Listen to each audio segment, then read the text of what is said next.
दोस्तों, मैं आपका सी कुमार।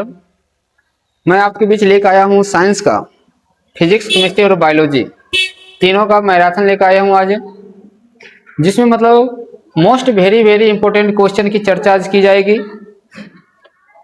आप चाहे बिहार पुलिस दे रहे हैं, एग्जाम देने वाले हैं क्लास मतलब 2026 में, या मद्य निषेध देने वाले हैं, या दरोगा का मेंस देने वाले हैं, या आप क्या कर सकते हैं ग्रुप डी दे सकते हैं, या रेलवे में कोई भी एग्जाम हो, चाहे टेक्नीशियन हो, अभी आने वाली एएलपी का एग्जाम स्टार्ट होने वाली है उसका हो, तो सभी के लिए ये साइंस का वीडियो आपके लिए क्या है, काफी महत्वपूर्ण होने वाला है।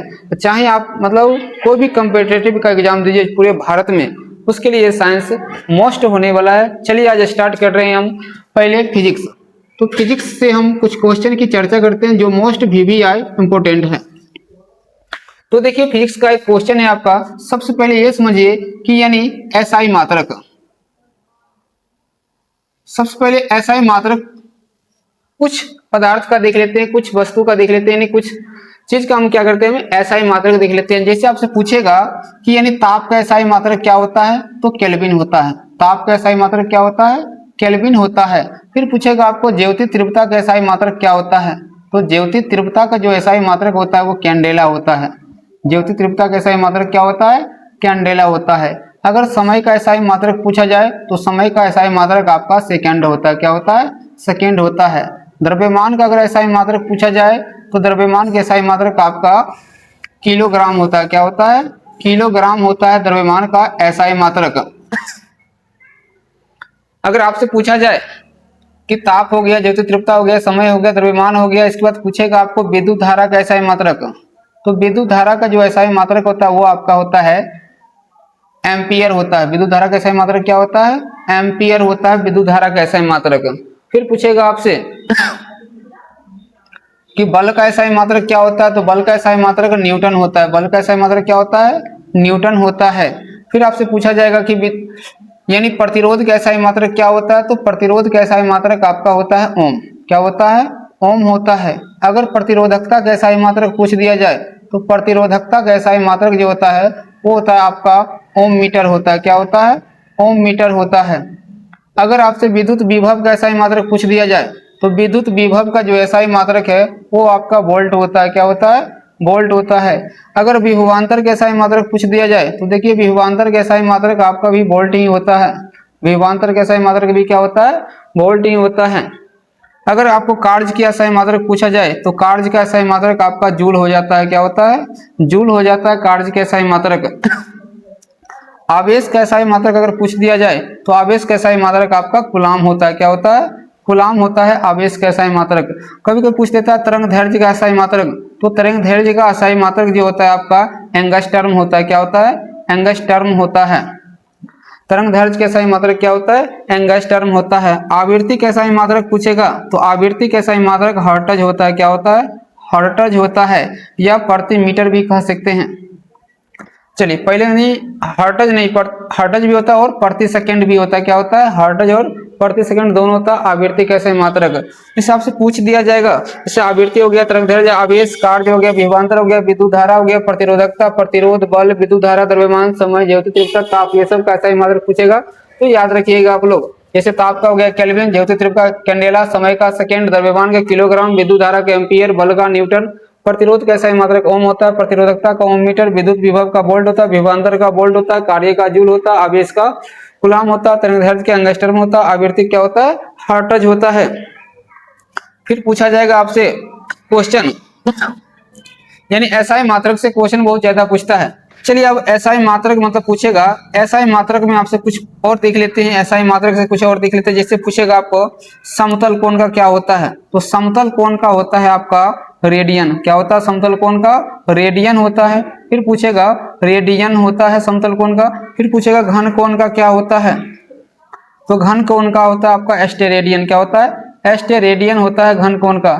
चलिए एक दो और देख लेते हैं। पूछेगा आपसे कि लेंस की क्षमता का एसआई मात्रक क्या होता है, लेंस की क्षमता, तो लेंस की क्षमता के जो एसआई मात्रक होता है वो होता है डायोप्टर। क्या होता है, डायोप्टर होता है, या इसको हम कहते हैं प्रति मीटर भी कहते हैं। क्या कहते हैं, प्रति मीटर कहते हैं या डायोप्टर भी कहते हैं लेंस की क्षमता के एसआई मात्रक। तो ये सब आपको याद रखना है। एसआई मात्रक बहुत ज्यादा इंपॉर्टेंट एग्जाम में पूछा ही जाता है।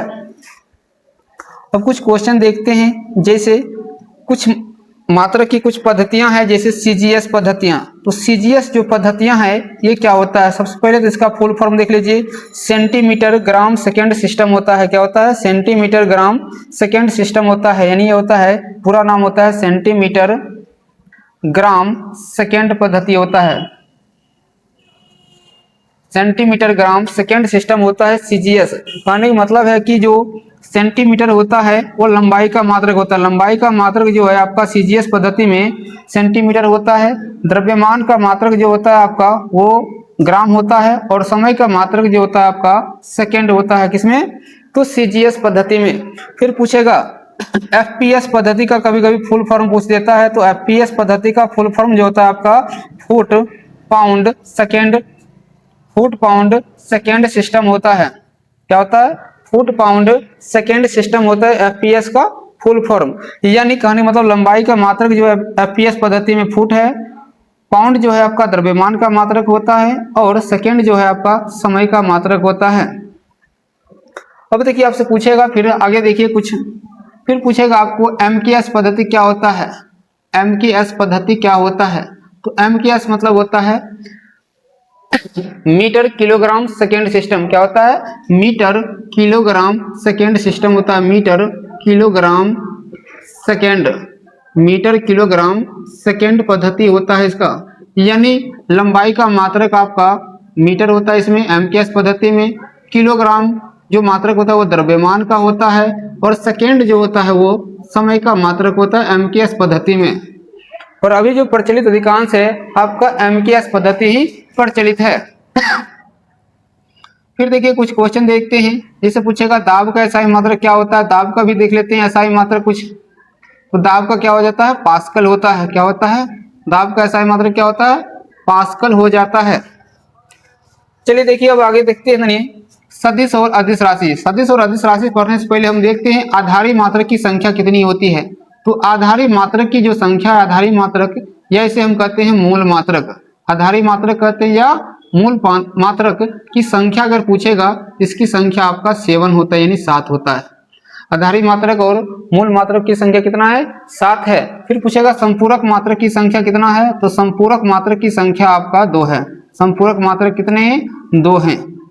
आधारी मात्रक या मूल मात्रक की संख्या पूछेगा कितने हैं? 7 हैं। संपूरक मात्रक की संख्या पूछेगा तो 2 हैं। कभी कभी पूछ देता है कि आधारी मात्रक आप क्या समझते हैं आधारी मात्रक से? आधारी मात्रक होता क्या है? तो वे मात्रक जो स्वतंत्र मानी जाती है, ये मात्रक क्या होता है? स्वतंत्र होती है। आधारी मात्रक क्या होती है? स्वतंत्र होती है। वो क्या कहलाता है? आधारी मात्रक कहलाता है। जैसे एग्जाम्पल ग्रुप में अगर देखना है तो देख लीजिए आप, मीटर क्या है? स्वतंत्र होता है। इसके बाद किलोग्राम, ये भी क्या है? आधारी मात्रक है आपका। इसके बाद देखिए समय का सेकंड होता है, ये भी आपका आधारी मात्रक है, सेकंड।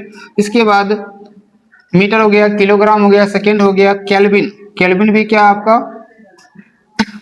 आधारी मात्रक है। Metre, kilogram, second, kelvin. इसके बाद कैंडेला, कैंडेला जो है आपका ये भी क्या है? आधारी मात्रक ही है। मीटर, किलोग्राम, सेकंड, केल्विन और कैंडेला क्या है आपका?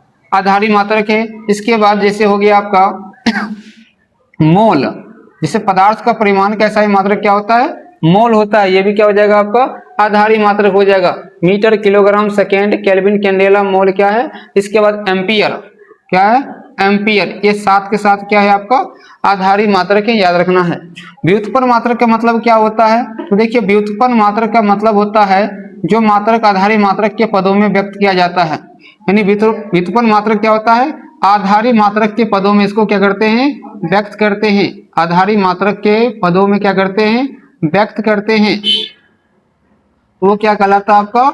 व्युत्पन्न मात्रक कहलाता है। आधारी मात्रक के पदों में जो व्यक्त किया जाता है क्या कहलाता है? व्युत्पन्न मात्रक कहलाता है। एग्जाम्पल ग्रुप में अगर हम देखते हैं आयतन का एसआई मात्रक अगर देखते हैं, तो आयतन का एसआई मात्रक जो होता है आपका, आयतन का एसआई मात्रक क्या होता है? मीटर की होता है। तो देख लीजिए, और अगर क्षेत्रफल का एसआई मात्रक पूछा जाए तो क्षेत्रफल का एसआई मात्रक देख लीजिए क्या होता है? Metre square. यानी इसका मात्रक लिखने के लिए हम क्या किए हैं? आधारी मात्रक की सहायता लिए हैं। फिर देख लीजिए आप, राशि के बारे में अगर पूछ दिया जाए, राशि जैसे सदिश राशि और अदिश राशि की चर्चा कर दिया जाए, अगर सदिश राशि किसे कहते हैं और अदिश राशि क्या होता है, तो देखिए सदिश राशि क्या होता है, तो सदिश राशि वो होता है जिसमें परिमाण और दिशा दोनों होता है। क्या होता है? परिमाण और दिशा दोनों हो, क्या कहलाता है? सदिश राशि कहलाता है। जिसमें क्या हो? परिमाण और दिशा दोनों हो, क्या कहलाता है आपका? सदिश राशि कहलाता है। जैसे हो गया आपका एग्जाम्पल में बल हो गया, वेग हो गया, विस्थापन हो गया। एग्जाम्पल में अगर देखा जाए तो बल हो गया, वेग हो गया, विस्थापन हो गया, त्वरण हो गया, बल हो गया, वेग, विस्थापन, त्वरण, ये सब क्या कहलाता है आपका? सदिश राशि कहलाता है। अदिश राशि देखिए क्या होता है, तो जिसमें केवल परिमाण हो। अदिश राशि में क्या होता है? केवल परिमाण होता है। क्या होता है? केवल परिमाण हो। तो केवल परिमाण हो तो क्या होता है? वो अदिश राशि होता है। अगर एग्जाम्पल के रूप में देखा जाए, अदिश राशि का अगर एग्जाम्पल देखा जाए तो द्रव्यमान हो गया, समय हो गया, तापमान हो गया, दूरी हो गया, चाल हो गया। इससे द्रव्यमान हो गया आपका, दूरी हो गया, चाल हो गया, समय हो गया, तापमान हो गया, ये सब क्या कहलाता है आपका? अदिश राशि कहलाता है। क्या कहलाता है? अदिश राशि कहलाता है। अब देखिए आपसे पूछा जाएगा, जैसे चाल का मात्रक क्या होता है, कभी कभी पूछ देता है चाल का मात्रक। तो चाल का मात्रक होता है मीटर प्रति सेकंड। क्या होता है? मीटर प्रति सेकंड होता है चाल का मात्रक। फिर आपसे क्वेश्चन पूछा जाएगा कि विस्थापन क्या होता है। विस्थापन जो है ये होता क्या है, तो यानी किसी वस्तु द्वारा तय की गई न्यूनतम दूरी क्या कहलाता है? विस्थापन। यानी कोई भी दो बिंदु के बीच अगर दूरी तय किया है, जैसे मान लीजिए यहाँ से हम ऐसे घूम के जा रहे हैं, ऐसे ऐसे, तो ये न्यूनतम दूरी क्या कहलाएगा? विस्थापन। ये न्यूनतम दूरी क्या कहलाता है आपका? विस्थापन कहलाता है। और विस्थापन का जो वैल्यू होता है वो क्या होता है? एक होता है, या एक से क्या हो सकता है? बड़ा हो सकता है, एक होता है, या एक से क्या होता है? बड़ा होता है, या आपका जीरो भी हो सकता है। एक होता है, एक से बड़ा होता है, या क्या हो सकता है? जीरो भी हो सकता है। जैसे मान लीजिए अगर एक वृत्ताकार पथ पर हम चक्कर लगा रहे हैं, तो जिस बिंदु से अगर हम स्टार्ट किए हैं वृत्ताकार पथ पर चक्कर लगाना, यहाँ से ए बिंदु से स्टार्ट किए हैं और फिर ए बिंदु पर यहाँ आकर रुक जाएंगे, तो यहाँ पर इसका विस्थापन क्या हो जाएगा आपका? जीरो हो जाएगा। क्या हो जाएगा? विस्थापन जीरो हो जाएगा, याद रखना है। विस्थापन क्या हो जाता है? जीरो हो जाता है। फिर देखिए क्वेश्चन आपसे पूछा जाएगा न्यूटन से। न्यूटन ने गति के कितने नियम दिए थे, तो न्यूटन ने गति के 3 नियम दिए। गति के कितने नियम दिए हैं? 3 नियम दिए हैं। न्यूटन साहब जो हैं गति के कितने नियम दिए थे? 3 नियम दिए थे। तो देखिए पहला नियम क्या है, तो पहला नियम जो है आपका गति का, वो है आपका गति का प्रथम नियम। देख लीजिए क्या है गति का प्रथम नियम, देख लीजिए न्यूटन के गति का प्रथम नियम। तो गति का प्रथम नियम क्या है कि अगर कोई वस्तु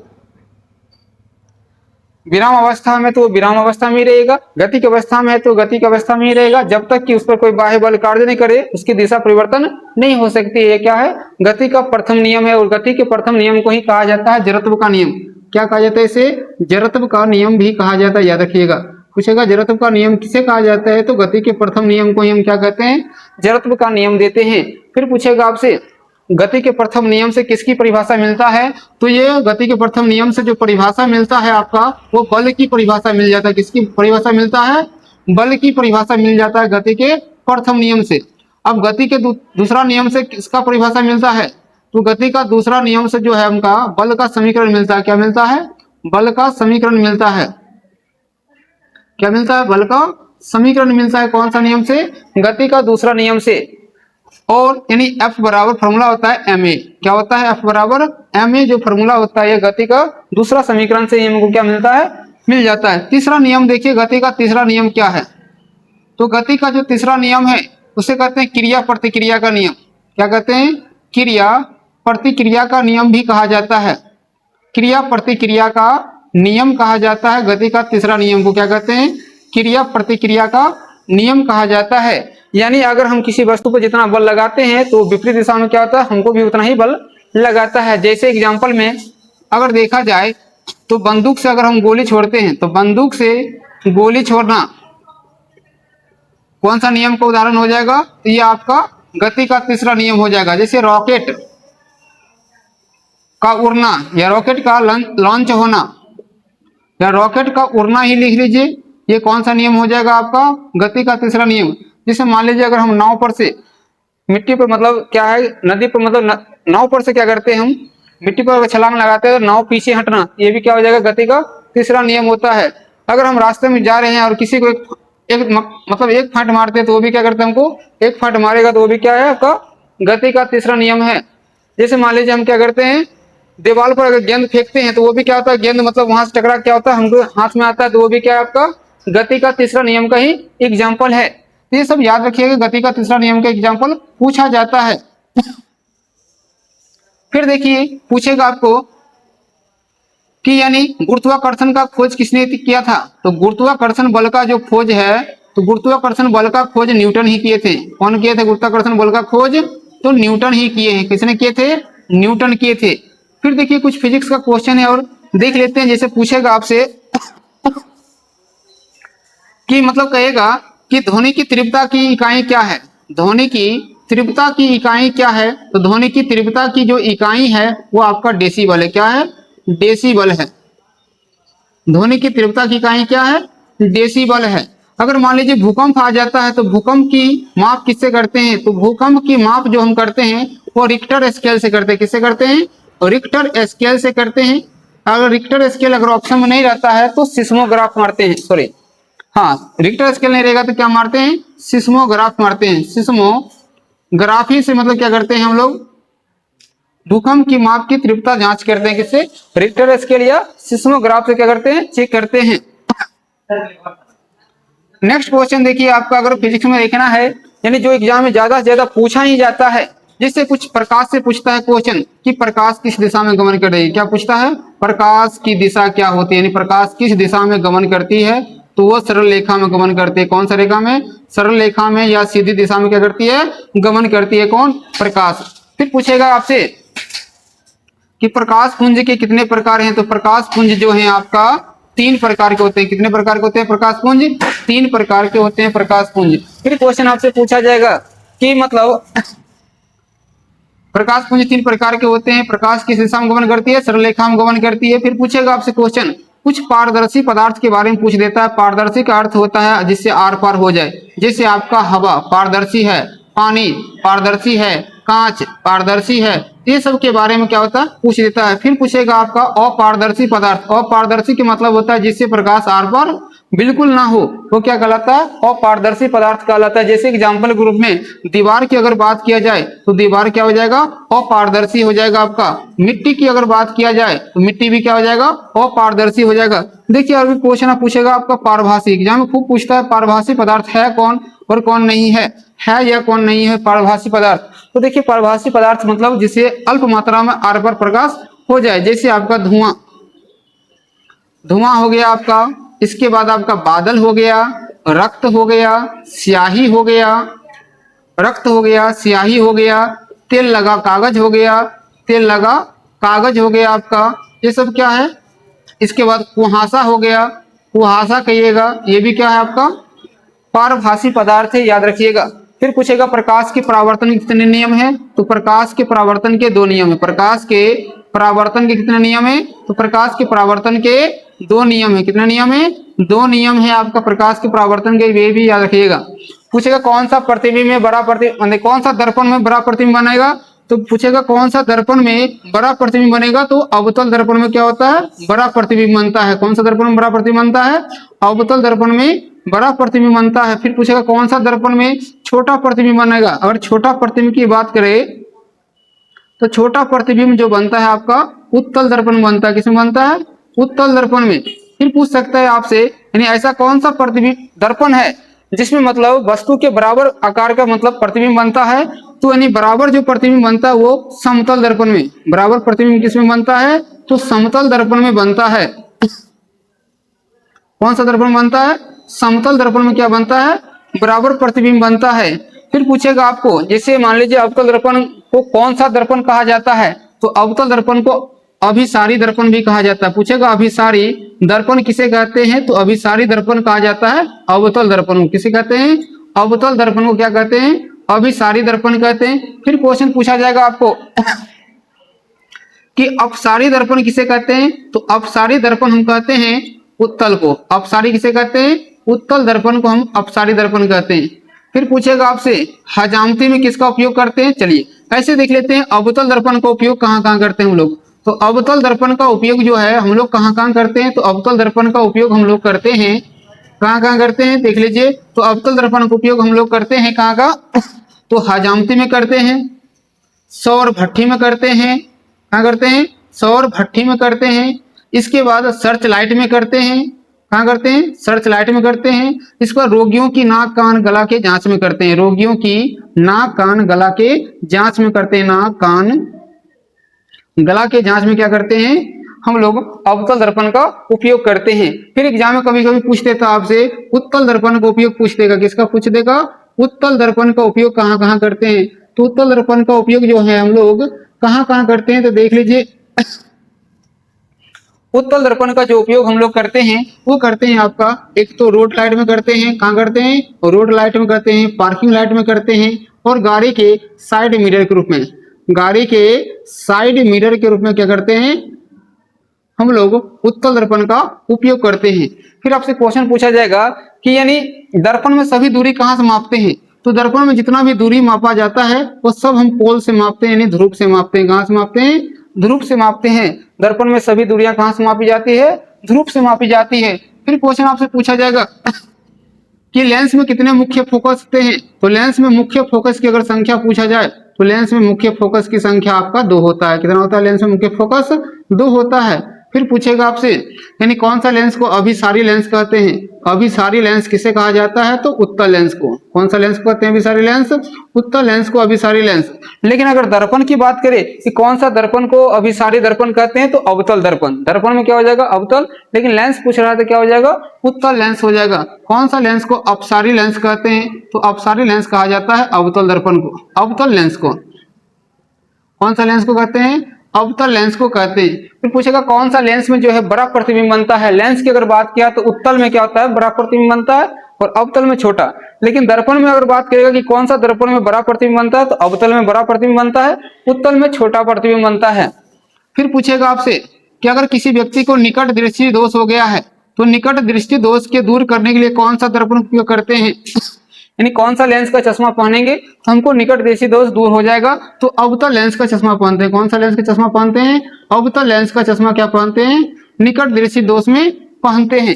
फिर पूछेगा आपको दूर दृष्टि दोष अगर हो गया है मान लीजिए, तो कौन सा चश्मा पहनेंगे, कौन सा लेंस का, तो उत्तल लेंस का चश्मा पहनेंगे। कौन सा लेंस का चश्मा पहनेंगे, उत्तल लेंस का चश्मा पहनेंगे। अगर मान लीजिए ना दूर की वस्तु दिखाई पड़ता है ना निकट की, यानी अगर जरा दृष्टि दोष हो गया, उसको कहते हैं जरा दृष्टि दोष। अगर जरा दृष्टि दोष हो गया तो इसमें मतलब कौन सा चश्मा पहनेंगे, तो द्विफोक्सी लेंस का चश्मा पहनते हैं। कौन सा लेंस का, द्विफोक्सी लेंस का क्या करते हैं, चश्मा पहनते हैं। या इसी कहते हैं बाइफोकल लेंस। क्या कहते हैं, बाइफोकल लेंस कहा जाता है इसको। क्या कहते हैं, बाइफोकल लेंस भी कहा जाता है। कुछ क्वेश्चन और देख लीजिए। फिर क्वेश्चन पूछेगा आपसे कि यानी जो मतलब विद्युत धारा चैप्टर से भी कुछ क्वेश्चन पूछ देता है, जिससे विद्युत धारा जो है यानी उसे बोलचाल की भाषा में क्या कहते हैं, विद्युत धारा को। तो विद्युत धारा को हम बोलचाल की भाषा में आप लोग जानते ही होंगे, बिजली कहते हैं। क्या कहते हैं, बिजली यानी करंट कहते हैं। अब जो तार से विद्युत धारा प्रवाहित होता है वो किस रूप में प्रवाहित होता है, उसमें जो गतिशील कण होता है क्या होता है, तो गतिशील जो कण रहता है प्रवाहित होते रहता है, वो गतिशील कण का क्या नाम है, इलेक्ट्रॉन रहता है। गतिशील कण क्या रहता है, तो इलेक्ट्रॉन रहता है। क्या रहता है, इलेक्ट्रॉन रहता है। बिना इलेक्ट्रॉन का क्या हो सकता है, कोई भी तार के माध्यम से विद्युत धारा प्रवाहित नहीं हो सकता है। यह पूछेगा कौन सुचालक पदार्थ है और कौन कुचालक पदार्थ है। सुचालक का मतलब क्या होता है, जिससे विद्युत धारा आसानी से प्रवाहित हो जाता है, तो वो कहलाता है आपका सुचालक पदार्थ कहलाता है। जिससे विद्युत धारा क्या होगा, आसानी से प्रवाहित हो जाता है, क्या कहलाता है, सुचालक पदार्थ कहलाता है। जैसे में आपका पूछेगा, जैसे मान लीजिए पानी क्या है, सुचालक पदार्थ है। पानी क्या है, सुचालक। जितना भी धातु ये सब क्या है, सुचालक पदार्थ है। पूछेगा कच्ची लकड़ी, तो कच्ची लकड़ी क्या है, वो भी सुचालक पदार्थ है। कच्ची लकड़ी भी क्या है, सुचालक पदार्थ है आपका। फिर पूछेगा कुचालक पदार्थ क्या होता है, तो जिससे पदार्थ जिस पदार्थ से प्रकाश क्या हो, आर पार ना हो, जिस पदार्थ से प्रकाश क्या हो, आर पार ना हो, उसे क्या कहते हैं, कुचालक पदार्थ कहते हैं। जैसे शुद्ध जल की अगर बात करें तो शुद्ध जल जो होता है आपका विद्युत का कुचालक होता है। शुद्ध जल क्या होता है, विद्युत का कुचालक होता है। प्लास्टिक की अगर बात करें तो प्लास्टिक भी क्या होता है, विद्युत का कुचालक होता है। सूखी लकड़ी की बात करें तो सूखी लकड़ी भी क्या होता है, विद्युत का कुचालक होता है। ये सब आप याद रखिएगा। फिर पूछेगा ओम का नियम से कुछ क्वेश्चन पूछ देता है। ओम का नियम, तो ओम के नियम से देखिए आई बराबर होता है फॉर्मूला V बट्टा आर। क्या होता है, आई बराबर V बट्टा आर फॉर्मूला होता है।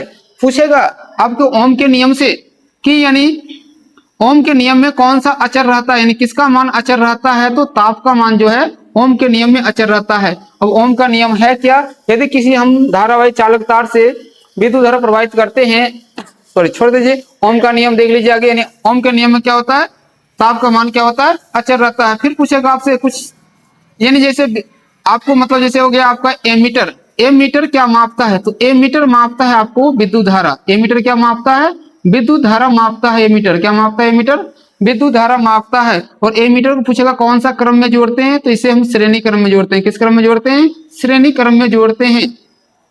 एक होता है वोल्ट मीटर, पूछेगा वोल्ट मीटर किसे क्या मापता है, तो वोल्ट मीटर मापता है आपका विभवांतर। क्या मापता है, विभवांतर मापता है। वोल्ट मीटर क्या मापता है, विभवांतर मापता है। पूछेगा इसको भी कौन सा क्रम में जोड़ा जाता है वोल्ट मीटर को, तो वोल्ट मीटर को हम जोड़ते हैं समानांतर क्रम में। कौन सा क्रम में जोड़ते हैं, समानांतर क्रम में वोल्ट मीटर को जोड़ा जाता है। फिर आपसे क्वेश्चन पूछा जाएगा कि घरों का वायरिंग जो होता है कौन सा क्रम में होता है, तो घरों का वायरिंग जो है आपका वो आपका समानांतर क्रम में होता है। कौन सा क्रम होता है, समांतर क्रम में होता है। लेकिन शादी विवाह में देखे होंगे कि यानी जो सड़क के किनारे मतलब लाइट लगा हुआ रहता है, यानी लड़ी टाइप का, तो वो पूछेगा कौन सा क्रम में रहता है, तो वो श्रेणी क्रम में रहता है। कौन सा क्रम में रहता है, श्रेणी क्रम में रहता है। फिर पूछेगा आपको स्विच को किस क्रम में जोड़ा जाता है, स्विच हो गया, फ्यूज हो गया, ये सब को आपको श्रेणी क्रम में जोड़ा जाता है। किस क्रम में जोड़ा जाता है, श्रेणी क्रम में जोड़ा जाता है। पूछेगा कौन सा तार से जोड़ा जाता है, तो तार पूछेगा तो विद्युन्मय तार से जोड़ा जाता है। कौन सा तार, विद्युन्मय तार से जोड़ा जाता है, मतलब गर्म तार कह सकते हैं। कौन सा तार, गर्म तार से क्या होता है, इसे जोड़ा जाता है। चलिए अब आप लोगों के बीच हम लेकर आ रहे हैं केमिस्ट्री। तो देखिए केमिस्ट्री का भी कुछ क्वेश्चन देख लीजिए। केमिस्ट्री एग्जाम में केमिस्ट्री से भी बहुत सा ज्यादा क्वेश्चन पूछा जाता है। तो चलिए आज केमिस्ट्री से भी कुछ इंपॉर्टेंट क्वेश्चन की अगर हम बात कर रहे हैं तो सबसे पहले कुछ परिभाषा देख लेते हैं। जैसे मान लीजिए एक है ठोस पदार्थ, दूसरा है द्रव और तीसरा क्या आपका गैस है।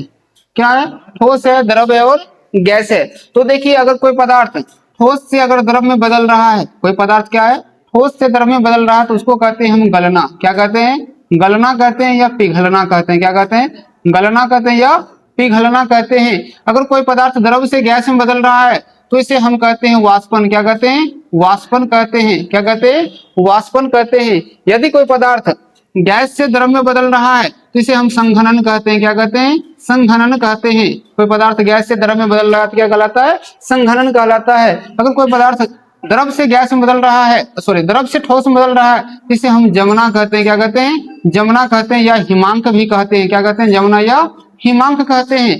अगर कोई पदार्थ डायरेक्ट ठोस से सीधे और कोई पदार्थ जो है आपका डायरेक्ट ठोस से गैस में अगर आ जाता है, कोई पदार्थ अगर डायरेक्ट ठोस से गैस में बदल जाता है तो ये कहलाता है ऊर्ध्वपातन। क्या कहलाता है, ऊर्ध्वपातन कहलाता है। क्या कहलाता है, ऊर्ध्वपातन कहलाता है। अगर कोई पदार्थ गैस से डायरेक्ट ठोस में बदल जाता है तो ये कहलाता है आपका निक्षेपण कहलाता है। क्या कहलाता है, निक्षेपण कहलाता है। क्या कहलाता है, निक्षेपण कहलाता है, याद रखिएगा। फिर चलिए आप कुछ क्वेश्चन देख लेते हैं। जैसे मान लीजिए पूछेगा जल का क्वथनांक कितना होता है, तो जल का क्वथनांक जो होता है आपका वो आपका होता है 100 डिग्री सेल्सियस। जल का क्वथनांक क्या होता है, 100 डिग्री सेल्सियस होता है। अगर मान लीजिए अगर ये केल्विन में पूछ दिया जाए तो 373 केल्विन होता है। कितना होता है, 373 केल्विन होता है। अगर मान लीजिए जल का पूछेगा गलनांक कितना होता है, सॉरी बर्फ का गलनांक पूछ देगा कितना होता है, तो बर्फ का गलनांक आपका 0 डिग्री सेल्सियस होता है। कितना होता है, बर्फ का गलनांक 0 डिग्री सेल्सियस होता है, या केल्विन में 273 केल्विन होता है। पूछेगा परम शून्य ताप कितना होता है, परम शून्य ताप किसे कहा जाता है, तो परम शून्य ताप कहते हैं -273 केल्विन को। किसे कहते हैं, -273 केल्विन को क्या कहते हैं, परम शून्य ताप भी कहा जाता है। चलिए कुछ ठोस के बारे में हम देख लेते हैं कि ठोस में क्या क्या होता है। तो ठोस अगर पदार्थ की बात करें तो इसमें क्या होता है, आकार आयतन निश्चित होता है। आकार प्लस आयतन क्या होता है, निश्चित होता है। आकार आयतन क्या होता है, निश्चित होता है। किसमें, ठोस पदार्थ में। इसका जो होता है द्रव्यमानांक और क्वथनांक उच्च होता है। द्रव्यमानांक और क्वथनांक क्या होता है? उच्च होता है। द्रव्यमानांक और क्वथनांक क्या होता है? उच्च होता है, याद रखिएगा। द्रव्यमानांक और क्वथनांक क्या होता है? उच्च होता है। इसमें अंतरा अनुक आकर्षण बल, अंतरा अनुक आकर्षण बल अधिक होता है। अंतरा अनुक आकर्षण बल क्या होता है? अधिक होता है। अंतरा अनुक आकर्षण बल क्या होता है? अधिक होता है, याद रखिएगा। कभी कभी ये पूछा जाता है कि जल का घनत्व सबसे ज्यादा कहाँ होता है। चलिए देखिए, जल का घनत्व की अगर बात किया जाए तो जल का घनत्व आपका होता है 4 डिग्री सेल्सियस पर सबसे ज्यादा। जल का घनत्व सबसे ज्यादा कहाँ होता है? 4 डिग्री सेल्सियस पर होता है। ऐसा भी क्वेश्चन पूछा जाता है, ऐसा कौन सा मान है जिसका फ़ारेनहाइट और केल्विन में बराबर, सॉरी, फ़ारेनहाइट और सेल्सियस में बराबर होता है। यानी ऐसा कौन सा मान है जिसका फ़ारेनहाइट और सेल्सियस में दोनों में बराबर होता है? तो -40 डिग्री जो होता है मान, उसमें क्या होता है? फ़ारेनहाइट और सेल्सियस, फ़ारेनहाइट अब प्लस सेल्सियस में फ़ारेनहाइट बराबर क्या होता है? सेल्सियस। दोनों आपस में क्या होता है? इसमें मान बराबर होता है। कितना पर? -40 डिग्री सेल्सियस तापमान पर। फिर देखिए, आपसे क्वेश्चन पूछेगा कि यानी एक वायुमंडलीय दाब बराबर कितना पास्कल होता है? एक वायुमंडलीय दाब बराबर जो होता है आपका, वो होता है 1.01 × 10⁵ पास्कल होता है। क्या होता है? कितना पास्कल होता है? 1.01 × 10⁻, कितना होता है? 5 पास्कल होता है। क्या होता है? एक वायुमंडलीय दाब बराबर। पूछेगा पदार्थ की कितनी अवस्था है? तो पदार्थ की कुल 5 अवस्था है। पदार्थ की कुल अवस्था पूछेगा कितनी है, तो टोटल अवस्था कितना है? 5 है। लेकिन सीधे कहेगा पदार्थ कितने प्रकार के होते हैं, तो पदार्थ के प्रकार अगर पूछेगा तो वो 3 प्रकार के होते हैं। पदार्थ कितने प्रकार के होते हैं? 3 प्रकार। कौन कौन? तो ठोस होता है, द्रव होता है और गैस होता है। क्या होता है? ठोस, द्रव और गैस होता है। पूछेगा पदार्थ की चतुर्थ अवस्था का क्या नाम है, तो चतुर्थ अवस्था का नाम आपका प्लाज्मा है। चतुर्थ अवस्था क्या नाम है? प्लाज्मा है, याद रखिएगा। चतुर्थ अवस्था क्या नाम है? प्लाज्मा नाम है। पदार्थ की पंचम अवस्था का नाम पूछेगा, तो पंचम अवस्था का नाम है बोस आइंस्टाइन कंडेंसेट। कौन है? Bose Einstein condensate. Bose Einstein condensate, ये क्या है? पदार्थ की पंचम अवस्था का नाम है, याद रखिएगा। अगला नेक्स्ट देखिए, आप लोग को पूछा जाएगा आपको जैसे तत्व के बारे में अगर पूछ दिया जाए, चलिए यहां से देख लीजिए, तत्व के बारे में अगर पूछ दिया जाए, तत्व क्या होता है?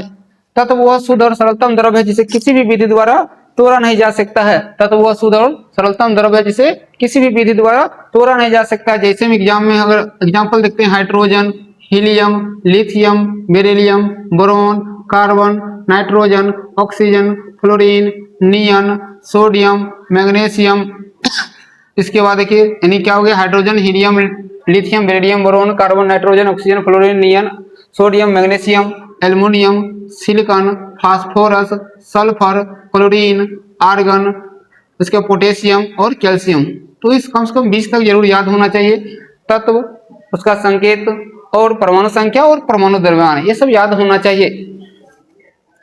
देखिए, कुछ यौगिक के बारे में अगर बात करते हैं, तो यौगिक का मतलब क्या होता है? यौगिक वह होता है जो कोई दो तत्वों को या दो पदार्थों को एक निश्चित अनुपात में मिलाने के बाद क्या बनता है? यौगिक बनता है। जैसे H2O, CO2, CCl4, ये सब क्या कहलाएगा?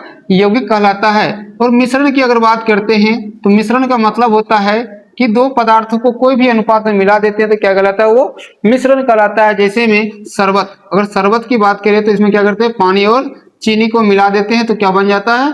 शरबत बन जाता है। पानी और चीनी को मिला देते तो क्या बनता है? शरबत बन जाता है।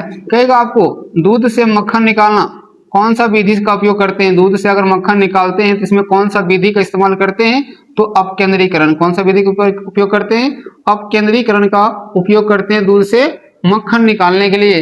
याद रखना है, दूध से मक्खन निकालना कौन सा विधि का उपयोग करते हैं? अपकेंद्रीकरण का उपयोग करते हैं। नेक्स्ट क्वेश्चन देखिए, आपको कुछ तत्व देख लेते हैं हम और उसका क्या करते हैं। चलिए देखिए, सबसे पहले परमाणु क्या होता है? तो परमाणु किसे कहते हैं? तो तत्व का सूक्ष्मतम कण परमाणु कहलाता है। तत्व का सूक्ष्मतम कण क्या कहलाता है? परमाणु कहलाता है। तत्व का सूक्ष्मतम कण क्या कहलाता है? परमाणु कहलाता है। अगर अणु की बात करें तो यौगिक का सूक्ष्मतम कण अणु कहलाता है। यौगिक का सूक्ष्मतम कण क्या कहलाता है? अणु कहलाता है, याद रखिएगा। यौगिक का सूक्ष्मतम कण क्या कहलाता है? अणु कहलाता है।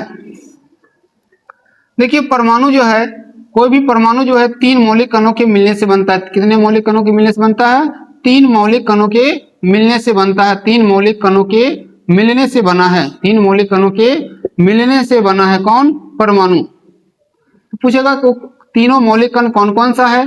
तो एक है आपका इलेक्ट्रॉन, कौन है? इलेक्ट्रॉन है। दूसरा है आपका प्रोटॉन है। तीसरा आपका न्यूट्रॉन है, याद रखिएगा। कौन कौन है? इलेक्ट्रॉन है, प्रोटॉन है और न्यूट्रॉन है, याद रखिएगा ये सब। कौन कौन है? इलेक्ट्रॉन, प्रोटॉन और न्यूट्रॉन है। पूछेगा इलेक्ट्रॉन की खोज किसने किया था? इलेक्ट्रॉन का खोज किया था आपका जे थॉमसन। कौन किए थे? जे थॉमसन किए थे इलेक्ट्रॉन का खोज। पूछेगा इलेक्ट्रॉन पर कितना आवेश होता है? तो आवेश की अगर बात किया जाए तो इसका आवेश होता है -1.6 × 10⁻⁻19 कूलम होता है आवेश। कितना आवेश होता है? कौन सा आवेश होता है? तो ऋणावेश होता है। कौन सा आवेश होता है? ऋणावेश होता है। और इसकी स्थिति कहाँ रहता है परमाणु में? तो इसकी स्थिति है आपका नाभिक के चारों ओर वृत्ताकार पथ में चक्कर लगाता है। नाभिक के चारों ओर वृत्ताकार पथ में, नाभिक के चारों ओर वृत्ताकार पथ में चक्कर लगाता है। वृत्ताकार पथ में क्या करता है? चक्कर लगाता है। कौन?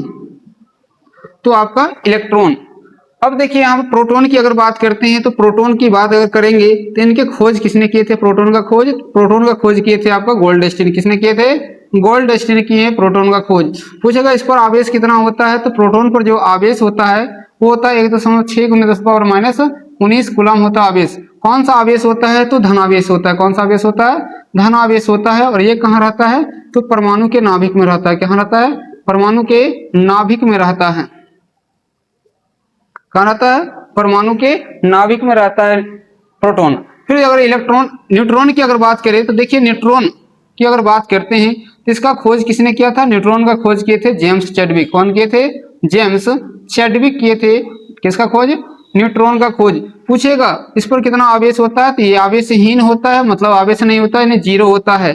पूछेगा ये कहाँ रहता है? इसकी स्थिति अगर पूछेगा कि न्यूट्रॉन परमाणु में कहाँ रहता है तो ये भी नाभिक में रहता है। यानी कहने का मतलब है कि परमाणु के नाभिक में क्या रहता है? तो परमाणु के नाभिक में पूछेगा क्या क्या रहता है? तो परमाणु के नाभिक में आपका प्रोटॉन और न्यूट्रॉन रहता है। क्या रहता है? प्रोटॉन और न्यूट्रॉन रहता है, याद रखिएगा। प्रोटॉन और क्या रहता है? न्यूट्रॉन रहता है। कहाँ रहता है? परमाणु के नाभिक में। पूछेगा परमाणु विद्युता क्या होते हैं? तो परमाणु आपका विद्युता उदासीन होते हैं। परमाणु विद्युता क्या होते हैं? परमाणु विद्युता उदासीन होते हैं। क्या होते हैं? उदासीन होते हैं, याद रखिएगा आप लोग। परमाणु विद्युता क्या होते हैं? उदासीन होते हैं। चलिए अब केमिस्ट्री के कुछ महत्वपूर्ण फार्मूला देख लेते हैं। एग्जाम में बहुत सा फार्मूला एग्जाम में पूछा जाता है। जैसे आपसे पूछेगा लाफिंग गैस, लाफिंग गैस का अगर फार्मूला पूछेगा तो क्या कहेंगे? तो लाफिंग गैस का फार्मूला होता है N2O, नाइट्रस ऑक्साइड होता है। फिर पूछेगा भारी जल का फार्मूला क्या होता है? तो भारी जल का फार्मूला D2O होता है। क्या होता है? भारी जल का फार्मूला क्या होता है? D2O होता है। लाफिंग गैस का N2O होता है, भारी जल का क्या होता है? D2O होता है। फिर पूछेगा आपका, जैसे आपका खरिया का सूत्र पूछ देगा, या चौक कह देगा, या आपका चूना पत्थर कह देगा। खरिया कह दे, चौक कह दे, चूना पत्थर कह दे, संगमरमर कह दे, संगमरमर कह दे, या अंडा का छिलका कह दे, अंडा का छिलका कह दे। ये सब का जो फार्मूला होता है आपका वो होता है CaCO3। क्या होता है? CaCO3 होता है। CaCO3 कहने का मतलब इसका रासायनिक नाम होता है कैल्शियम कार्बोनेट। क्या होता है? कैल्शियम कार्बोनेट होता है। क्या होता है? कैल्शियम कार्बोनेट होता है, याद रखिएगा। क्या होता है? कैल्शियम कार्बोनेट होता है। अब देखिए पूछेगा चीनी का सूत्र क्या होता है? तो चीनी का होता है सूत्र C12H22O11 होता है। ग्लूकोज का सूत्र अगर पूछ दिया जाए तो ग्लूकोज का सूत्र क्या होता है? तो C6H12O6 होता है ग्लूकोज का। अगर शराब का सूत्र पूछ दिया जाए तो शराब का सूत्र होता है C2H5OH होता है शराब का सूत्र। अगर मान लीजिए आपसे पूछ दिया जाए चीनी, ग्लूकोज, शराब हो गया, अंडा के छिलका, खरिया, चौक, चूना पत्थर, संगमरमर, भारी जल, लाफिंग गैस, ये सब हो गए। अगर मान लीजिए चूना पूछ देगा, चूना पूछे या कह दे कली चूना, क्या पूछे? चूना या कली चूना का फॉर्मूला था CaO। रासायनिक नाम पूछेगा तो कैल्शियम ऑक्साइड। क्या होता है? रासायनिक नाम क्या होता है? कैल्शियम ऑक्साइड होता है। क्या होता है? कैल्शियम ऑक्साइड होता है। क्या होता है रासायनिक नाम? कैल्शियम ऑक्साइड होता है, याद रखिएगा। फिर आपसे पूछेगा भाखड़ा चूना का सूत्र क्या होता है? तो भाखड़ा चूना का सूत्र जो होता है आपका CaOH का होल ट्वाइस। क्या होता है? CaOH का होल ट्वाइस होता है भाखड़ा चूना का सूत्र। रासायनिक नाम पूछेगा तो क्या होता है, कैल्शियम हाइड्रोक्साइड। क्या होता है, कैल्शियम हाइड्रोक्साइड। क्या होता है, कैल्शियम हाइड्रोक्साइड होता है। क्या होता है, कैल्शियम हाइड्रोक्साइड होता है। किसका सूत्र, भाखड़ा चूना का सूत्र होता है। फिर आगे देखिए आपसे क्वेश्चन पूछा जाएगा, यानी भाखड़ा चूना का सूत्र क्या होगा, COH को होल टू H। फिर पूछेगा आपको खाने वाला सोडा।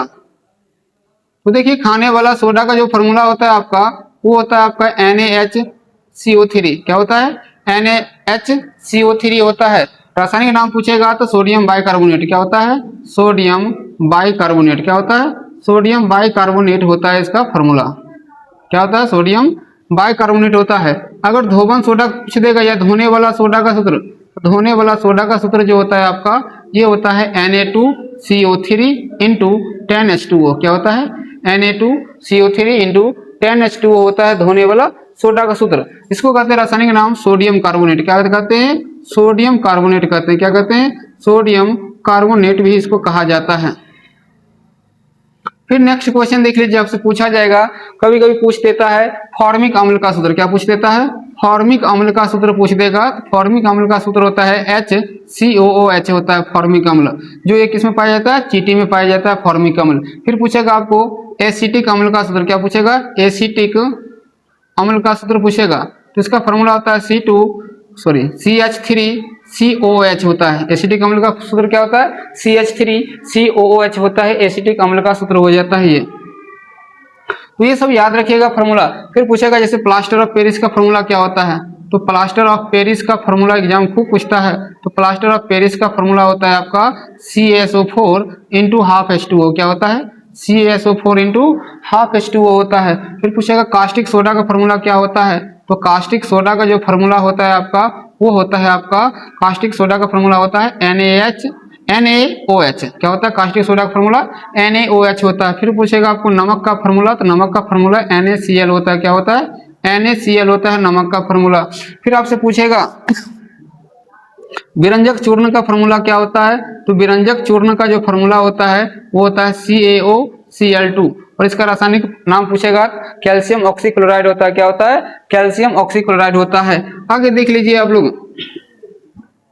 अम्ल के बारे में अगर पूछ दिया जाए, अम्ल मतलब वो होता है जो स्वाद में खट्टा होता है। और अम्ल में हमेशा कौन सा तत्व रहता है उपस्थित, तो हाइड्रोजन हमेशा रहता है। अम्ल में हमेशा क्या रहता है, हाइड्रोजन रहता ही है अम्ल में। इसलिए याद रखिएगा भस्म में क्या होता है, तो भस्म वो होता है जो क्या लगे, स्वाद में कैसा हो, स्वाद इसका कड़वा हो। कैसा हो, कड़वा हो। और इसका अम्ल का स्वाद कैसा होना चाहिए, खट्टा हो। अम्ल का स्वाद कैसा हो, खट्टा होता है। फिर पूछेगा जल में विलय भस्म को क्या कहते हैं, जल में विलय भस्म को क्या कहते हैं, तो जल में विलय भस्म को हम क्षार कहते हैं। क्या कहते हैं, क्षार कहते हैं। फिर कुछ पूछेगा आपको एल्केन का सूत्र पूछेगा, तो एल्केन का सूत्र होता है आपका CnH2n+2 होता है। अगर एल्केन का सूत्र अगर पूछ दिया जाए तो एल्केन का सूत्र होता है CnH2n होता है। अगर एल्काइन का सूत्र पूछ दिया जाए तो एल्काइन का सूत्र होता है आपका CnH2n-2 होता है। एल्केन का सूत्र क्या होता है, CnH2n+2 होता है। एल्केन का सूत्र क्या होता है, CnH2n होता है। एल्काइन का सूत्र क्या होता है, CnH2n-2 होता है। चलिए कुछ आवर्त सारणी से देख लेते हैं। आवर्त सारणी, कुछ आवर्त सारणी से कुछ क्वेश्चन देख लेते हैं। इससे पूछेगा आपको मेंडलीव का आवर्त सारणी, छोड़ देख लो। पहले आवर्त सारणी पूछेगा तिर्यक नियम किसने दिया, क्या पूछेगा, तिर्यक नियम किसने दिया, तो तिर्यक नियम दिया था डोबरेनर। किसने दिया था, डोबरेनर दिया है तिर्यक नियम। फिर पूछेगा आपको अष्टक नियम किसने दिए हैं, कौन दिए हैं अष्टक नियम, न्यूलैंड्स। अष्टक नियम किसने दिए हैं, न्यूलैंड्स दिए थे। अष्टक नियम किसने दिए हैं, न्यूलैंड्स दिए हैं। फिर पूछेगा आपको कि यानी आवर्त नियम के प्रतिपादक कौन थे, तो आवर्त नियम के प्रतिपादक माना जाता है आपको, आवर्त नियम के प्रतिपादक वो माना जाता है मेंडलीव को। आवर्त नियम के प्रतिपादक किसे माना जाता है, मेंडलीव को माना जाता है। और मेंडलीव के आवर्त नियम का आधार क्या था, तो इसके आधार था आपका परमाणु द्रव्यमान। क्या था, परमाणु द्रव्यमान था इसका आधार। क्या था आधार, परमाणु द्रव्यमान था इसका आधार आवर्त नियम का। फिर पूछेगा आपसे आधुनिक आवर्त सारणी के प्रतिपादक कौन है, तो आधुनिक आवर्त सारणी के प्रतिपादक कौन है, तो आधुनिक आवर्त सारणी के प्रतिपादक कौन है, तो वो है आपका मोसले। कब किए थे प्रतिपादन, 1913 में। कब किए थे, 1913 में। हम बायोलॉजी स्टार्ट करने से पहले हम आप लोग को कहना चाहते हैं, अगर आपको अच्छा वीडियो लग रहा है तो इसको लाइक शेयर सब्सक्राइब जरूर कीजिएगा। अगर बेहतर लग रहा है तो कमेंट में बताइएगा कि कैसा आप लोग को लग रहा है। अगर और भी विषय का चाह रहे हैं ऑब्जेक्टिव तो इस वेबसाइट पर उपलब्ध ही है। वेबसाइट का नाम है CK मैथमेटिक्स क्लासेज। और अगर चाहते हैं तो कमेंट में बताइएगा कि कौन कौन सा विषय का आपको ऑब्जेक्टिव चाहिए, सभी का उपलब्ध इस वीडियो मतलब इस वेबसाइट पर हो जाएगा। चलिए हम बायोलॉजी स्टार्ट कर रहे हैं। देखिए बायोलॉजी का कुछ इंपॉर्टेंट ऑब्जेक्टिव, बायोलॉजी का आज हम कुछ इंपॉर्टेंट ऑब्जेक्टिव देख रहे हैं। जैसे पूछेगा आपसे क्वेश्चन बायोलॉजी में क्या पूछाएगा, देख लीजिए। पूछेगा कि बायोलॉजी यानी जीव विज्ञान के पिता कौन है। जीव विज्ञान के अगर पिता की बात करें तो जीव विज्ञान के पिता हैं आपका अरस्तु। कौन है? अरस्तु हैं। एग्जाम में पूछा जाता है जीव विज्ञान के पिता कौन है? अरस्तु हैं। फिर आपसे क्वेश्चन पूछा जाएगा कि कोशिका, कोशिका क्या होता है। तो कोशिका जो है आपका मानव शरीर की या कह सकते हैं जीव की संरचनात्मक और क्रियात्मक इकाई को हम कोशिका कहते हैं। कोशिका का खोज किसने किया था? तो खोज की अगर बात करेगा तो खोज किए थे 1665 में आपका रॉबर्ट हुक। किसने किए थे? रॉबर्ट हुक किए थे 1665 में। लेकिन ये मृत कोशिका खोज किए थे। पूछेगा जीवित कोशिका खोज किसने किए थे? तो जीवित कोशिका का जो खोज किए हैं, जीवित कोशिका का खोज वो किए थे लुईवेन हॉक। किसने किए थे? लुईवेन हॉक किए हैं, जीवित कोशिका का खोज किए थे। फिर आपसे क्वेश्चन पूछेगा केंद्रक का खोज किसने किया था? तो केंद्रक का खोज किया था आपका रॉबर्ट ब्राउन ने। यानी कोशिका के अंदर जो केंद्रक होता है, केंद्रक का खोज किसने किया था? रॉबर्ट ब्राउन किए थे। किसने किए थे खोज? रॉबर्ट ब्राउन किए थे। फिर आपसे क्वेश्चन पूछ सकता है कोशिका के बारे में, अगर देखा गया तो पूछेगा सबसे लंबी कोशिका कौन सा है। तो सबसे लंबी कोशिका जो है आपका, सबसे लंबी कोशिका तंत्रिका कोशिका होती है। कौन सी होती है सबसे लंबी कोशिका? तंत्रिका कोशिका। क्या है? तंत्रिका कोशिका है सबसे लंबी कोशिका। ये कहाँ पाया जाता है? तो ये मस्तिष्क में पाया जाता है। कहाँ पाया जाता है तंत्रिका कोशिका? मस्तिष्क में पाया जाता है, याद रखिएगा। पूछेगा तंत्रिका कोशिका की सबसे छोटी इकाई को क्या कहते हैं? तो न्यूरॉन कहते हैं। तंत्रिका कोशिका की सबसे छोटी इकाई को क्या कहते हैं? न्यूरॉन कहते हैं। आपसे अगर एग्जाम पूछ दिया जाए न्यूरॉन क्या होता है तो क्या कहेंगे? तंत्रिका कोशिका की सबसे छोटी इकाई को क्या कहते हैं? न्यूरॉन कहते हैं। तंत्रिका कोशिका की सबसे छोटी इकाई को क्या कहते हैं? न्यूरॉन कहते हैं। तंत्रिका कोशिका की सबसे छोटी इकाई को क्या कहते हैं? सबसे छोटी इकाई को न्यूरॉन कहते हैं। सबसे छोटी इकाई को क्या कहते हैं? न्यूरॉन कहते हैं, याद रखिएगा। तंत्रिका कोशिका की सबसे छोटी इकाई को क्या कहते हैं हम लोग? न्यूरॉन कहते हैं, याद रखिएगा। पूछेगा कौन सा ऐसा जीव है जिसका कोशिका सबसे बड़ा होता है। अगर जीव में पूछेगा किसकी कोशिका सबसे बड़ा होता है तो शुतुरमुर्ग का अंडा। शुतुरमुर्ग का अंडा जो है, शुतुरमुर्ग का जो अंडा है, शुतुरमुर्ग का अंडा का कोशिका क्या होता है? सबसे बड़ा होता है।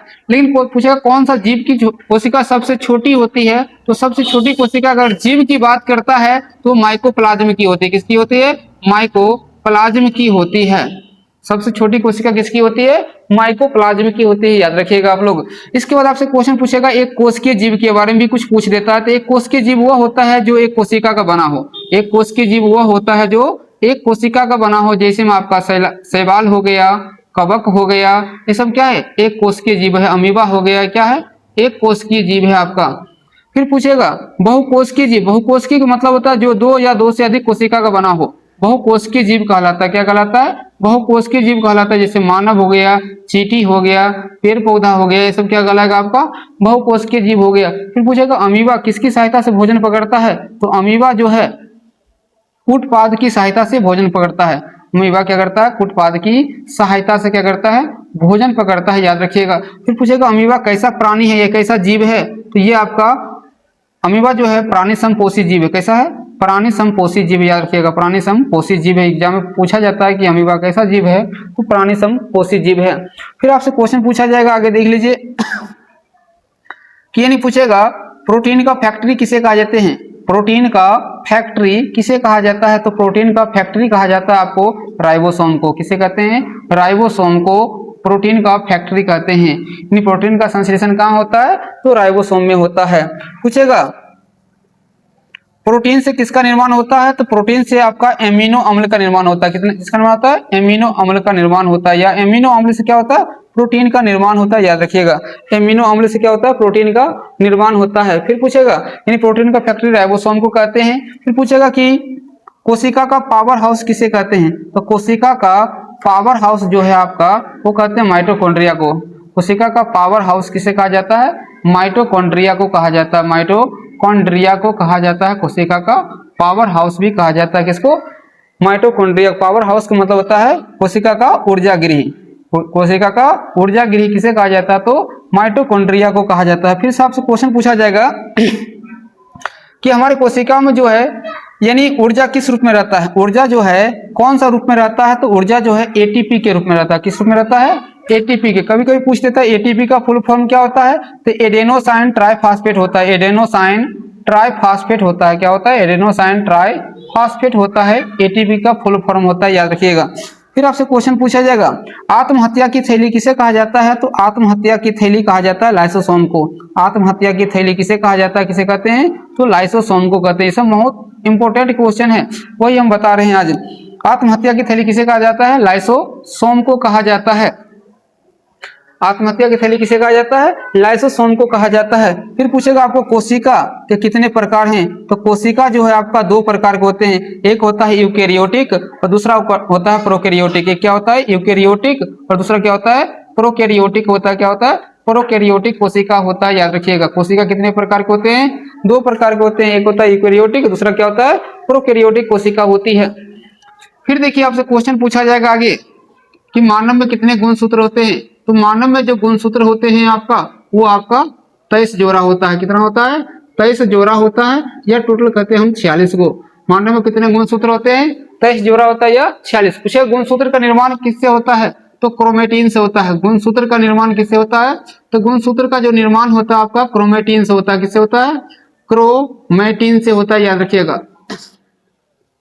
गुणसूत्र का निर्माण किससे होता है? क्रोमेटिन से होता है, याद रखिएगा। यहाँ एक क्वेश्चन था आत्महत्या की थैली किसे कहते हैं? लाइसोसोम। पूछे कभी कभी लाइसोसोम का खोज किसने किया था? तो लाइसोसोम का खोज किया था क्रिश्चियन डू डुबे ने।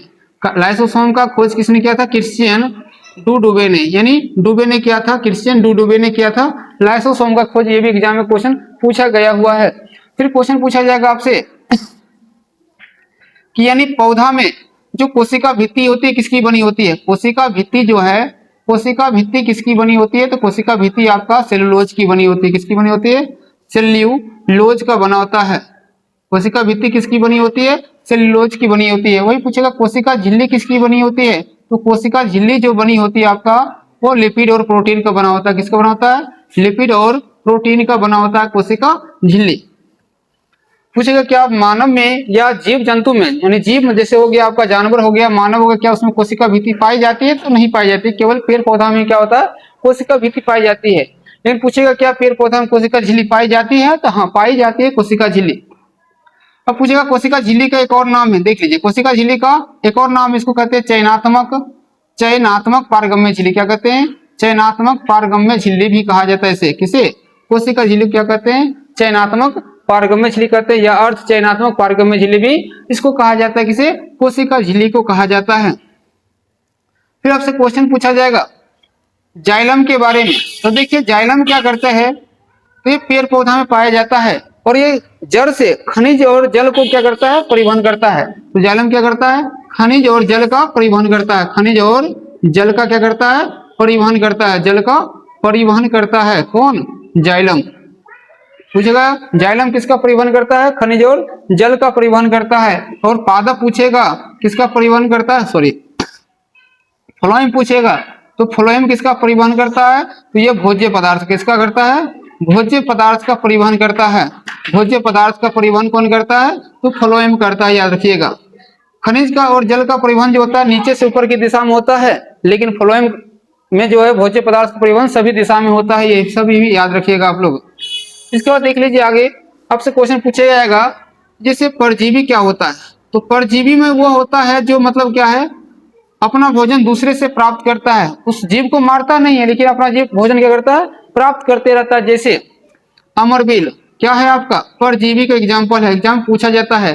गोबर छात्र अमरबेल, जैसे जू माथा में रहता है, आपके केस में होगा जू यानी ढील, वो क्या होगा आपका परजीवी का एग्जाम्पल होगा। फिर पूछता है कभी कभी मृतजीवी क्या होता है, जो सड़े गले चीजों से अपना भोजन प्राप्त करते हैं। मृतजीवी मतलब जो सड़े गले चीजों से अपना भोजन प्राप्त करते हैं। जैसे में आपका हो गया गोबर छत्ता, गोबर छत्ता में क्या होगा, कौन सा पोषण होगा, मृतजीवी। एक होता है प्राणी संपोषण, प्राणी संपोषी क्या होता है, ये होता है जो मतलब क्या करता है, मानव की तरह जीव जो भी भोजन ग्रहण करता है वो क्या कहलाता है, प्राणी संपोषण। जैसे मेढक, मेढक भी क्या है, प्राणी संपोषी है। आपसे पूछेगा आपको अमीबा, अमीबा क्या है, वो भी क्या है आपका प्राणी संपोषी जीव है, क्या है, प्राणी संपोषी जीव है आपका। फिर आपसे क्वेश्चन पूछा जाएगा वायुमंडल में, हमारा जो वायुमंडल है, वायुमंडल में O2 कितना परसेंट है, O2 का जो परसेंट है आपका 21% है। फिर वायुमंडल में पूछेगा सर्वाधिक गैस कौन सा है, तो वायुमंडल में जो आपका सर्वाधिक कौन सा गैस है, तो सर्वाधिक आपका कौन सा गैस है, नाइट्रोजन। कौन सा है, नाइट्रोजन है वायुमंडल में। पूछेगा कितना परसेंट है, तो 78% है। कितना है, 78 है। पूछेगा वायुमंडल में जो हमारा गैस है CO2 यानी CO2 गैस कितना परसेंट है, तो CO2 गैस है 0.03%। कितना है, 0.03% क्या है वायुमंडल में CO2 गैस है। ये सब याद रखिएगा। हम लोग शोषण क्रिया करते हैं तो शोषण क्रिया में कौन सा गैस का इस्तेमाल करते हैं, तो शोषण क्रिया में O2 का उपयोग करते हैं। किसका उपयोग करते हैं, O2 का उपयोग करते हैं। शोषण कैसी अभिक्रिया है, ये भी एग्जाम पूछता है, शोषण कैसी अभिक्रिया है, तो ये आपका उष्माक्षेपी है। कैसा है, उष्माक्षेपी अभिक्रिया कह सकते हैं इसको, या उपचयन अभिक्रिया कहते हैं। क्या कहते हैं, उष्माक्षेपी कहते हैं या उपचयन अभिक्रिया भी कहते हैं हम लोग शोषण को। फिर पूछता है आपका प्रकाश संश्लेषण की बात थोड़ा पूछ लेता है। प्रकाश संश्लेषण कब होता है, तो प्रकाश संश्लेषण दिन में ही होता है। कब होता है, दिन में होता है। याद रखिएगा प्रकाश संश्लेषण, क्योंकि जब तक सूर्य का प्रकाश नहीं मिलेगा वो प्रकाश संश्लेषण नहीं कर सकता, क्योंकि प्रकाश संश्लेषण के लिए 4 चीजों की आवश्यकता होता है। कितने चीजों की आवश्यकता होता है, 4 होता है। कौन कौन, तो एक तो सूर्य का प्रकाश चाहिए, इसके क्या क्या चाहिए, सूर्य का प्रकाश चाहिए, और दूसरा देखिए आपका जल चाहिए, तीसरा आपका क्लोरोफिल चाहिए, क्या चाहिए, क्लोरोफिल, और अंत में CO2 गैस चाहिए। यानी 4 चीजों की आवश्यकता पड़ता है। पूछेगा क्लोरोफिल कैसे जानेंगे, तो ये पौधे के हरों भागों में जो पौधा का जो हरा भाग रहता है वो क्या होता है, उसमें क्लोरोफिल पाया जाता है। पूछेगा पौधों का जो पत्तों का रंग हरा होता है वो किसके कारण होता है, क्लोरोफिल के कारण। पत्ता का हरा रंग, पत्ता का हरा रंग किसके कारण होता है, वो भी क्लोरोफिल के कारण होता है। किसके कारण होता है, क्लोरोफिल के कारण होता है, याद रखिएगा। फिर आपसे क्वेश्चन पूछा जाएगा तो प्रकाश संश्लेषण यहाँ चर्चा कर लिए हैं। आपसे क्वेश्चन पूछा जाएगा, जैसे मान लीजिए रक्त कैसा उत्तक है, रक्त कैसा उत्तक है, रक्त के बारे में अगर पूछेगा रक्त कैसा उत्तक है, तो ये तरल संयोजी उत्तक। कैसा उत्तक है, तरल संयोजी उत्तक है। कैसा उत्तक है, तरल संयोजी उत्तक है आपका रक्त। कैसा उत्तक है, तरल संयोजी उत्तक है रक्त। फिर आपसे क्वेश्चन पूछा जाएगा रक्त का, कभी कभी पूछ देता है पीएच मान, तो 7.4 होता है। कैसा होता है, 7.4। रक्त का रंग जो होता है कैसा होता है, तो रंग लाल होता है। पूछेगा लाल रंग किसके कारण होता है, तो हीमोग्लोबिन के कारण होता है। किसके कारण होता है, हीमोग्लोबिन के कारण होता है रक्त का रंग लाल। पूछेगा रक्त का आपका निर्माण कहाँ होता है, तो रक्त का जो निर्माण होता है अस्थि मज्जा में होता है। कहाँ होता है, अस्थि मज्जा में होता है रक्त का निर्माण। पूछेगा रक्त का कब्रगाह किसे कहते हैं, तो रक्त का कब्रगाह कहा जाता है आपका पीलिया को। किसे कहते हैं, पीलिया को कहा जाता है, रक्त का कब्रगाह कहा जाता है। फिर आपसे क्वेश्चन पूछेगा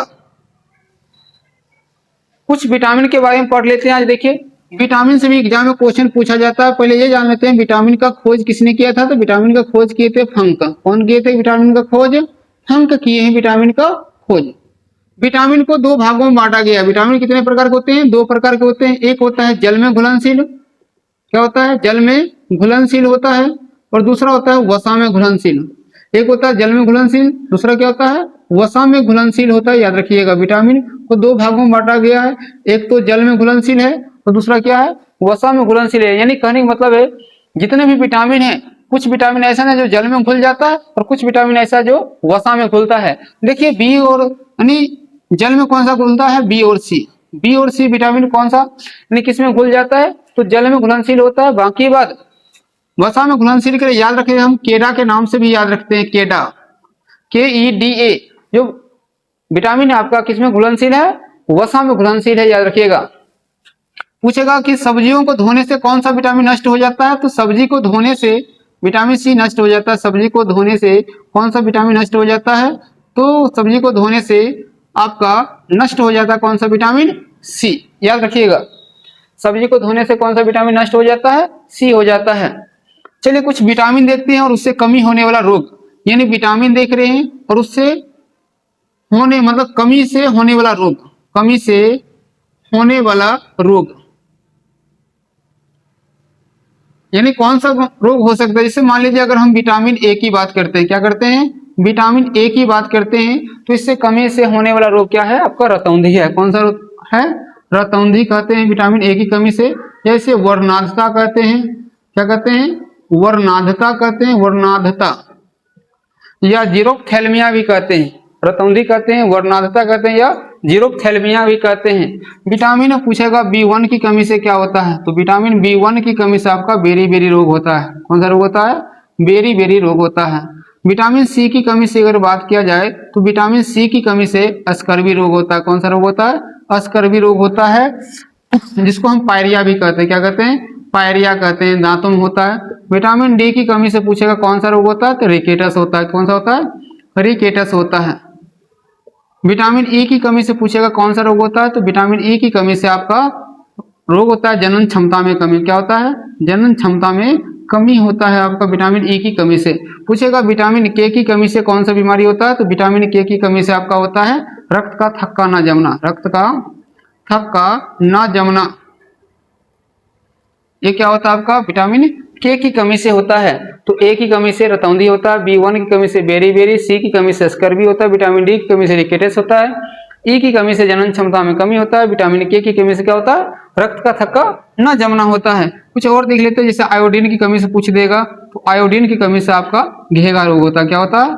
घेगा रोग होता है। फिर पूछेगा लोहा की कमी से होता है, लोहा की कमी से एनीमिया रोग होता है। क्या होता है? एनीमिया रोग होता है लोहा की कमी से। ये सब याद रखिएगा, आयोडीन की कमी से घेगा रोग होता है, लोहा की कमी से क्या होता है? एनीमिया रोग होता है। फिर आपसे क्वेश्चन पूछा जाएगा कभी कभी कि जितने भी खट्टे रसदार फल है, यानी खट्टे फल में कौन सा विटामिन होता है? तो खट्टे फल में जो आता है विटामिन सी पाया जाता है। क्या पाया जाता है? विटामिन सी पाया जाता है खट्टे फल में। सर्वाधिक मात्रा में विटामिन सी किस में पाया जाता है? तो सर्वाधिक मात्रा में जो है विटामिन, सर्वाधिक मात्रा में जो है विटामिन सी जो है आपका किस में पाया जाता है? तो विटामिन सी पाया जाता है सर्वाधिक मात्रा में। पूछेगा किस में? तो आंवला में। सबसे ज्यादा विटामिन सी किस में पाया जाता है? आंवला में पाया जाता है, याद रखना है।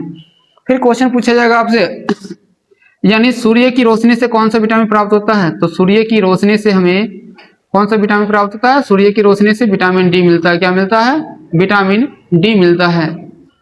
सूर्य की रोशनी से कौन सा विटामिन मिलता है? विटामिन डी मिलता है, याद रखिएगा। फिर क्वेश्चन पूछा जाएगा आपसे कि जैसे मान लीजिए मेंडल साहब थे, तो मेंडल साहब जो है, मेंडल अपने प्रयोग में कौन सा पौधा का उपयोग किए थे? मेंडल अपने प्रयोग में कौन सा पौधा का उपयोग किए थे? तो मेंडल अपने प्रयोग में मटर का पौधा उपयोग किए थे। किसका उपयोग किए थे?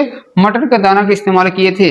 पूछेगा अनुवांशिकी का पिता किसे कहा जाता है? तो अनुवांशिकी का पिता मेंडल को ही कहा जाता है। अनुवांशिकी का पिता किसे कहा जाता है? तो मेंडल को ही हम कहते हैं, अनुवांशिकी का पिता कहते हैं मेंडल को।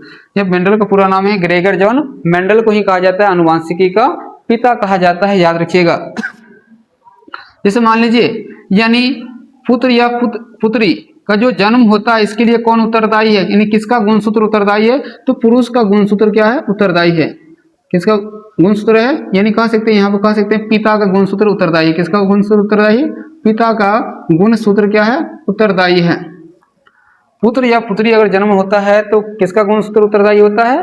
तो पिता का गुणसूत्र क्या होता है? उत्तरदायी होता है। अब से क्वेश्चन पूछा जाएगा फिर, अगर पुत्र प्राप्त होता है तो कौन सा गुणसूत्र से? तो एक्स वाई अगर मिल रहा है गुणसूत्र तो क्या होगा? पुत्र की प्राप्ति होगा।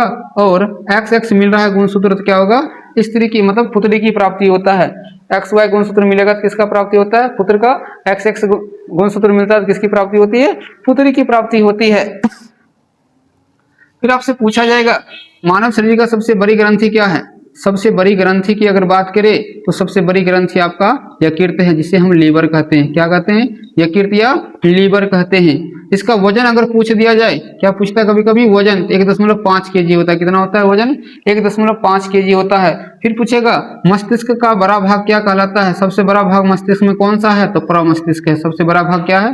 प्रमस्तिष्क है, जिसको सेरिब्रम कहते हैं। क्या कहते हैं? सेरिब्रम भी कहते हैं, याद रखिएगा। सबसे बड़ा मस्तिष्क कौन सा है? प्रमस्तिष्क है। पूछेगा सबसे छोटी ग्रंथि कौन सी है? मानव शरीर की सबसे छोटी ग्रंथि कौन सा है? वो है आपका पीयूष ग्रंथि। कौन सा ग्रंथि है? पीयूष ग्रंथि है। इसको कहते हैं पिट्यूटरी ग्रंथि। क्या कहते हैं? पिट्यूटरी ग्रंथि कहते हैं। पिट्यूटरी ग्रंथि भी कहा जाता है किसे? तो पीयूष ग्रंथि को ये कहाँ पाया जाता है? तो मस्तिष्क में पाया जाता है। और पीयूष ग्रंथि को ही कहा जाता है मास्टर ग्रंथि। पूछेगा मास्टर ग्रंथि किसे कहा जाता है? तो मास्टर ग्रंथि भी आपका इसी कहा जाता है, पीयूष ग्रंथि।